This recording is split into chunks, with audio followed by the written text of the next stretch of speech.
Hay grandes frases en la historia de la filosofía, pero seguramente pocas tan certeras como la del sabio que dijo lo siguiente. Si ya saben cómo me pongo, ¿para qué me invitan? Bromas aparte, uno de mis principales aprendizajes de la vida es que no hay mejor predictor de nuestro comportamiento futuro que nuestro comportamiento pasado. Y eso es, claro, porque nos cuesta cambiar, incluso cuando realmente queremos hacerlo. No es que cambiarnos sea imposible, pero lo logramos muchas menos veces de las que nos lo proponemos. En ocasiones es porque nuestros hábitos nos dominan. Sin embargo, otras muchas veces es por algo más profundo y difícil de identificar, porque tenemos acuerdos con nosotros mismos de los que no somos del todo conscientes. Pero precisamente para eso estamos hoy aquí, para hablar primero de nuestros hábitos y después de cómo hacernos conscientes de esos acuerdos que nos impiden cambiar y de cómo tratar de renegociarlos. ¡Ole!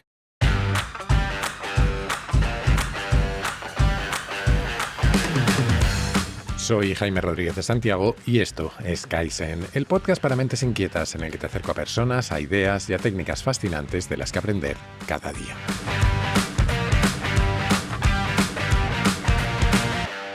Enseguida retomaremos el hilo donde lo dejamos en el primer capítulo de esta miniserie, pero si la pregunta es ¿por qué nos cuesta tanto cambiar? Creo que una primera respuesta está en un tema habitual en este podcast, que es también una de mis obsesiones personales, nuestros hábitos. Hemos dedicado ya algunos capítulos en el pasado a este tema, que vamos a dejar enlazados en las notas para quien quiera profundizar, pero quiero rescatar algunas ideas que creo que son importantes. Empezando porque los hábitos no son opcionales. Queramos o no, vamos a tener hábitos. Así funcionamos, nos acostumbramos a hacer cosas y eso hace que las hagamos con mayor facilidad, para bien y para mal. Suele decirse además que cada acción es un voto por la persona que queremos ser. Individualmente, cada cosa que hacemos no suele importar tanto, pero el efecto acumulado es determinante. Salir a correr un día al año no nos convierte en deportistas. Hacerlo 3 veces a la semana, durante un año entero, sí. Así que, si los hábitos no son opcionales y si tienen tanta importancia en quiénes somos, quizás convenga pensar de manera crítica sobre los que querríamos adoptar y los que nos gustaría cambiar. Aunque hay infinidad de libros sobre este tema, mi sensación es que, en realidad, no hay tanto que contar, hasta el punto de que, cuando lo he investigado, me ha parecido que leía una y otra vez lo mismo. Todos los que yo he leído se basan en variaciones de una idea común, el bucle o el ciclo del hábito. La idea de que los hábitos se crean y se refuerzan en una secuencia que se repite una y otra vez, que va desde una señal, sirve de disparador y nos despierta el deseo o la motivación de actuar, lo que nos lleva a la rutina, aquello que hacemos, sea bueno o malo, que va seguido de una recompensa que completa el ciclo y hace más probable que todo vuelva a suceder. Y así, una y otra vez. Señal, deseo, rutina, recompensa. Señal, deseo, rutina, recompensa. De manera que crear nuevos hábitos o cambiar otros existentes consiste básicamente en hackear ese ciclo, en jugar con él para moldearlo a nuestro antojo.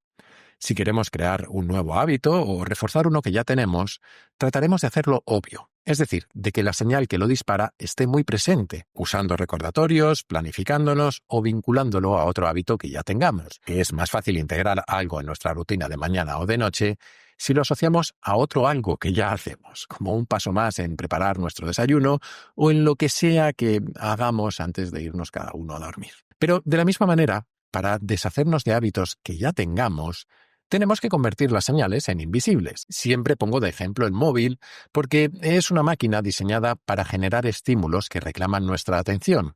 Lo normal es que si vibra o suena, sientas la obligación de levantarlo a ver qué está pasando. Eso sí, si quitas las notificaciones, te has cargado el estímulo.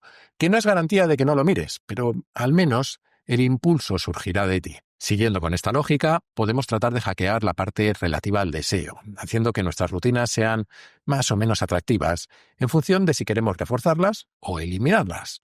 Una de las cosas que he descubierto desde que empecé con este podcast es la cantidad de gente que lo escucha mientras plancha, friega o hace cualquier tipo de tarea doméstica. Oye, que a mí me vale. También hay quien lo escucha mientras corre, que ya son ganas de sufrir por partida doble. Bromas aparte, eso es exactamente lo que significa hacer más atractiva una rutina, añadir aspectos que faciliten nuestra motivación. Y lo mismo al revés. Si quieres dejar de comer pizza, prueba a obligarte a que cada vez que la pidas, lleve un ingrediente que no te guste mucho. De pronto, seguro que te apetece menos. Si seguimos avanzando en el ciclo, el siguiente punto a hackear sería la rutina en sí misma. cómo hacerla más fácil o más difícil de ejecutar. Parte del éxito del famoso libro de Hábitos Atómicos de James Clear tiene que ver con esto, con diseñar nuestras rutinas para que sean muy sencillas de ejecutar. Claro, si te dejas la ropa de deporte preparada, las zapatillas en la puerta y te fijas como objetivo no ya correr 10 kilómetros o 5 o 1, sino simplemente bajar a la calle, entonces es mucho más probable que empieces a correr. Y también al contrario, si te lo pones difícil, si no tienes chocolate en casa y tienes que salir a comprarlo, o si guardas la consola desconectada y en un armario al que para llegar necesitas una escalera, pues es más improbable que caigas en excesos. Y por último, claro, está la recompensa o el castigo. Porque todas las ideas que hemos dado hasta ahora tienen que ver con aumentar la probabilidad de ejecutar nuestra rutina esta vez. Pero cómo terminemos tendrá una importancia enorme en la probabilidad de repetirla en el futuro. Claro, asegurarnos de que hay una gratificación, en la forma que sea, es una manera de reforzar. Come algo que te encante después de hacer deporte. Date el placer de tachar en una hoja o en algún tipo de mecanismo de seguimiento cada vez que cumples con un objetivo, o permítete presumir en redes sociales para que otros te alaben, si eso es lo que te hace sentir bien. Y asegúrate de sufrir un poco, aunque sea, y si es posible de manera automática, cada vez que caes en un hábito que quieras romper.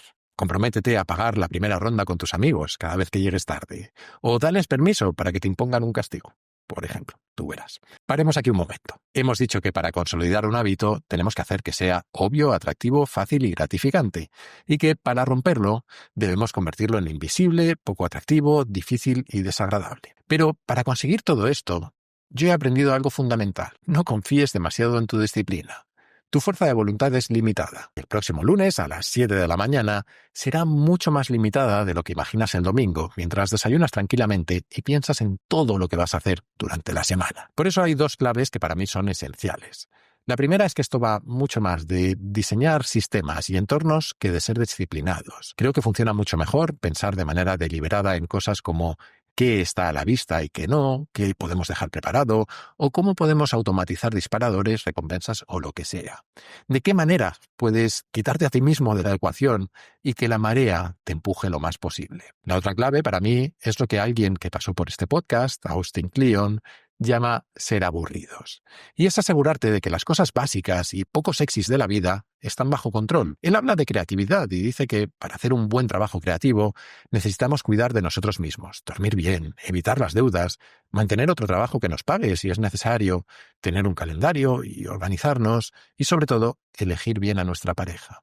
Es algo muy parecido a lo que decía Flaubert en una carta: sé ordenado y monótono en tu vida como un burgués, para que puedas ser violento y original en tu obra. De alguna manera, asegurarnos de que estos aspectos básicos están bien cubiertos nos libera para asumir otros, para tirar de disciplina y motivación, para dar ese empujón extra que a veces nos hace falta. En fin, espero que estas ideas te den algunas pistas sobre cómo abordar hábitos y conseguir algunos cambios que quieras. Pero lo cierto es que, por muchos libros que leamos y muchos intentos que hagamos por cambiar, hay cosas que se nos resisten. Y es que este ciclo que hemos contado es una visión muy limitada del ser humano. Nos convierte poco más que en aquellas palomas con las que experimentaba Skinner, el padre del conductismo, y que hacían todo tipo de bailes extraños para lograr que les echaran pienso. Y por mucho que yo repita aquello de que lo mejor es no tomarnos demasiado en serio, porque somos poco más que monos con un plan, a veces los humanos somos bastante complicaditos.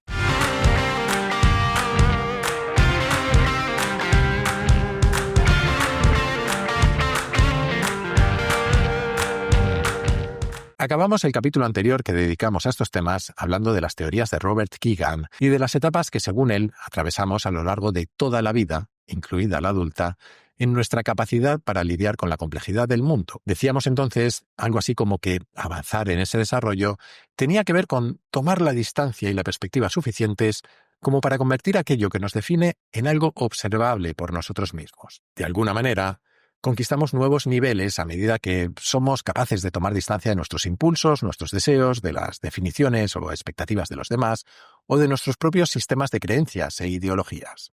Y terminamos diciendo que Keegan era, junto a Lisa Leahy, el autor de un libro esencial sobre los procesos de cambio en el ser humano, Immunity to Change, Inmunidad al Cambio, que creo que no está traducido al castellano. Un libro esencial, sí, pero un tostón importante también, debo advertirte. Aunque hoy tú y yo estamos de suerte, porque yo me lo leí hace unos meses, lo que significa que tú si quieres te lo ahorras y que yo no tengo que volver a pasar por ello. Yo conocí este libro y sus ideas gracias a un programa de liderazgo al que BlaBlaCar me invitó en una escuela de negocios y fue, para mí al menos, todo un descubrimiento. Porque cuando pensamos en un cambio, tendemos a pensar en que estamos en una situación A, de partida, y queremos llegar a una situación B, de destino, y que para ello tenemos que superar o destruir una serie de barreras. Pero lo cierto es que muchos de los cambios que afrontamos, como individuos u organizaciones, tienen una naturaleza más compleja. Muchos nos hemos propuesto algún cambio, hacer dieta, más deporte, escuchar mejor a otros, lo que sea. Y puede que hayamos logrado hacerlo durante un tiempo, pero no hemos sido capaces de mantenerlo. Keegan y Leahy se enfocan en esos cambios que queremos hacer, pero que no terminamos de ser capaces, con una idea similar a la de las etapas que te mencionaba, sacando del sujeto, de nosotros, y convirtiendo en objeto de nuestra observación aquello que nos impide cambiar, que generalmente es un compromiso interno que tenemos, una especie de contrato con nosotros mismos. La teoría de Keegan y Leahy es que esos compromisos internos, que son funcionales para otros aspectos de nuestras vidas, nos impiden hacer el cambio que queremos. Esos compromisos son como un sistema inmunitario, nos ayudan, pero a veces impiden cosas buenas. Por eso lo llaman inmunidad al cambio. E igual que nuestro sistema inmunitario, apenas notamos que existen. No somos del todo conscientes de esos contratos con nosotros mismos y que hasta que no nos hacemos conscientes de ellos, no podemos modificarlos ni trascenderlos.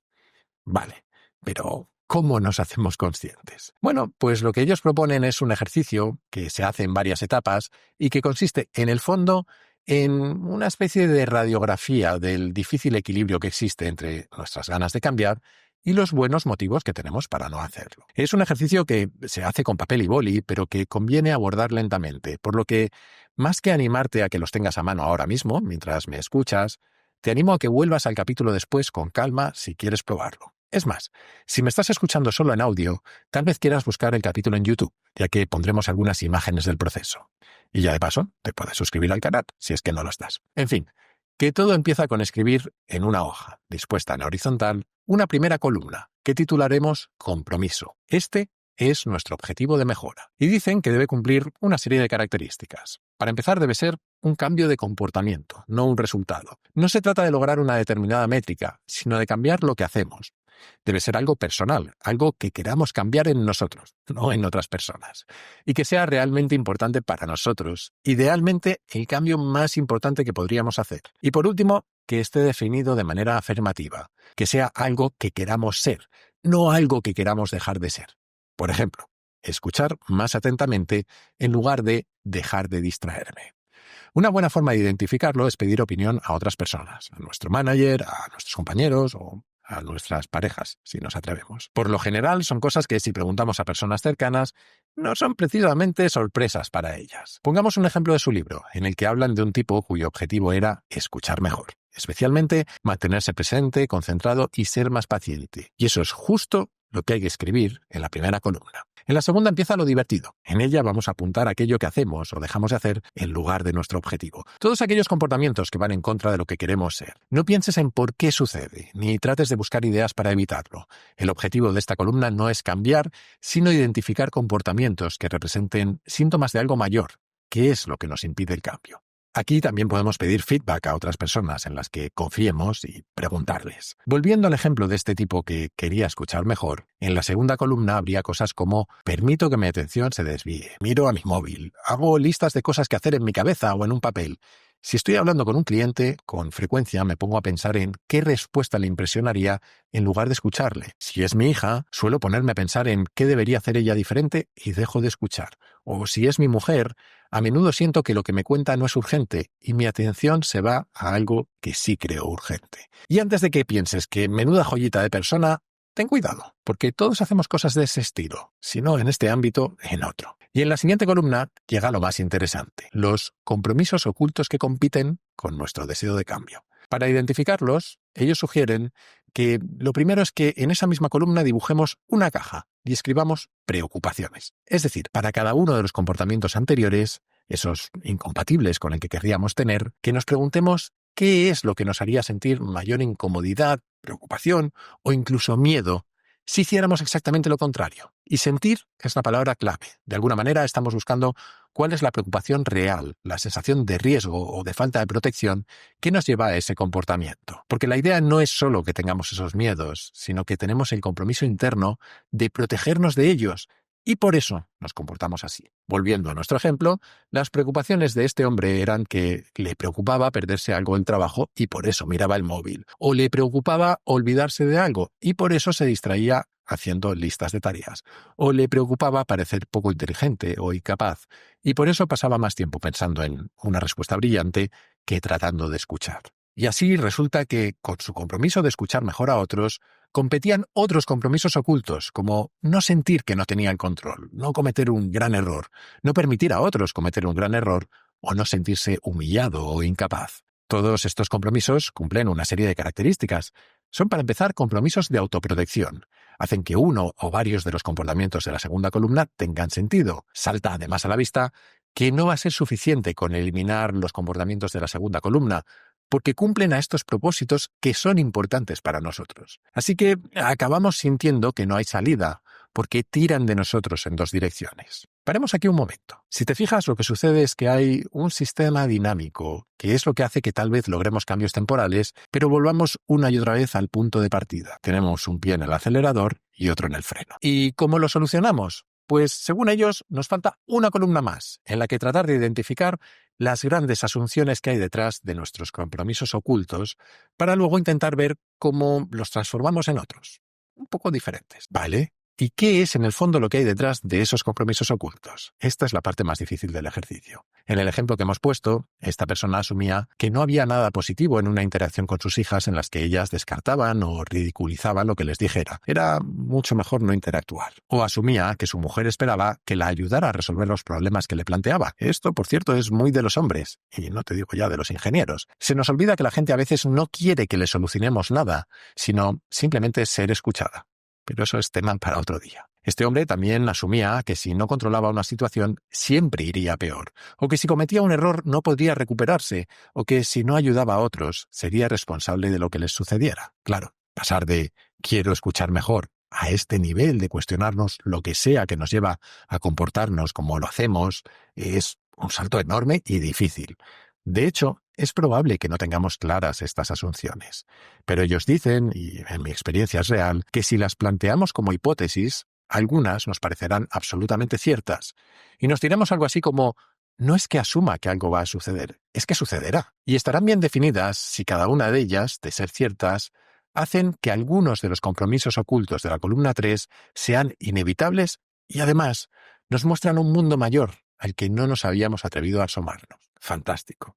Y ahora que tenemos nuestra hoja entera llena, ¿qué? Bueno, lo primero es que si te fijas, lo que refleja es que los humanos somos sistemas complejos, con mecanismos que hacen que volvamos a donde sentimos estar en un equilibrio que para nosotros es funcional. Y lo siguiente es entender que ese equilibrio se basa en un mal acuerdo, uno en el que nuestro sistema inmunitario nos ha estado evitando la ansiedad, creando la falsa creencia de que muchas cosas nos son imposibles, cosas que de hecho son perfectamente posibles. El objetivo no es rechazar completamente nuestras asunciones, sino poner a prueba sus límites, dónde son ciertas y dónde no. En otras palabras, deberíamos tratar de renegociar ese acuerdo. Y sugieren que lo hagamos poniendo nuestras asunciones a prueba, haciendo experimentos que sean modestos y seguros, preguntándonos ¿qué puedo arriesgarme a hacer o a dejar de hacer a pequeña escala que contradiga mi asunción? A ver qué sucede. Que sean experimentos accionables, que podamos poner en práctica casi inmediatamente, y que lo hagamos con una mentalidad de experimentar, no de mejorar. No estamos tratando de cambiar en ese punto, sino de entender cuándo son verdad nuestras asunciones y cuándo dejan de serlo. Y como todo esto puede ser muy confuso, vamos a terminar con un ejemplo más. En este caso, mío. Cuando yo hice este ejercicio, pensando en cómo gestionaba a mi equipo, me puse como compromiso el de dejarles más espacio para crecer. Y me di cuenta de que hacía cosas como acaparar las reuniones que teníamos con nuestros jefes en Francia. Asumía yo todo el protagonismo y apenas les dejaba participar. Sobre todo si veía que dudaban o que decían algo que no era del todo correcto. En ese momento tomaba el control y ya no lo soltaba. Y es que, en el fondo, ese era mi compromiso oculto, el de tener el control, porque por circunstancias personales había aprendido que, en otros ámbitos, si yo no tenía el control, había gente que me importaba que sufría, y creía inconscientemente que siempre tenía que tener el control de todo. Desde ese día empecé a hacer pequeños experimentos, y creo que ya lo he contado alguna vez, a escribirme en una esquina del cuaderno 3 letras, DNT, Do Not Talk. No hables, para recordarme de dejarme hablar a los demás. Pero más allá del ejercicio en sí, o incluso del ejemplo que te acabo de poner, creo que para mí lo más poderoso de toda esta teoría, y lo que te invitaría a recordar si solo quieres quedarte con una cosa de este capítulo, es esa idea de que tenemos compromisos ocultos con nosotros mismos, y que no son malos, es más, suelen ser buenos en el ámbito en el que los creamos, pero que cuando los aplicamos al resto de nuestras vidas, se vuelven poco funcionales. Y hasta aquí el capítulo de esta semana. Kaizen y yo volveremos la que viene, pero como siempre te animo a suscribirte y recomendar el podcast allá donde lo escuches o veas, pero especialmente a tus amigos, que creo que es la mejor forma de que siga creciendo. Además, si quieres apoyarlo económicamente y ayudarme a que pueda hacer más y mejores contenidos, puedes unirte a la comunidad Kaizen, que tiene también un montón de ventajas. Tendrás acceso a un foro en el que encontrarás a otros curiosos compulsivos, recomendaciones de cientos de libros y películas, tendrás acceso a contenidos exclusivos como los guiones del podcast y a un feed privado para escucharlo sin publicidad y antes que nadie. También podrás reservar sesiones de mentoría conmigo, participar en los encuentros virtuales que hacemos cada mes y tener acceso prioritario a las grabaciones en directo. Vamos, que aunque pienso que el principal valor de verdad es ayudar a que el podcast siga adelante, he intentado que tengas muchos motivos para unirte. Si quieres hacerlo, solo tienes que entrar en mi web, jaimerodriguezdesantiago.com, y hacer clic en el banner rojo. Y desde esa misma web o desde mi Twitter, @jaime_rdes, puedes hacerme llegar tus comentarios, tus sugerencias, lo que tú quieras. Siempre contesto, aunque a veces tardo un poco y a veces mucho y a veces muchísimo, pero acabo contestando. Y recuerda que si quieres participar en el podcast, puedes hacerlo enviando tus notas de audio por WhatsApp al siguiente número, 683-172-622, con el prefijo 34 si lo mandas desde fuera de España. Y esto es todo por hoy. Muchísimas gracias por estar ahí y hasta la semana que viene.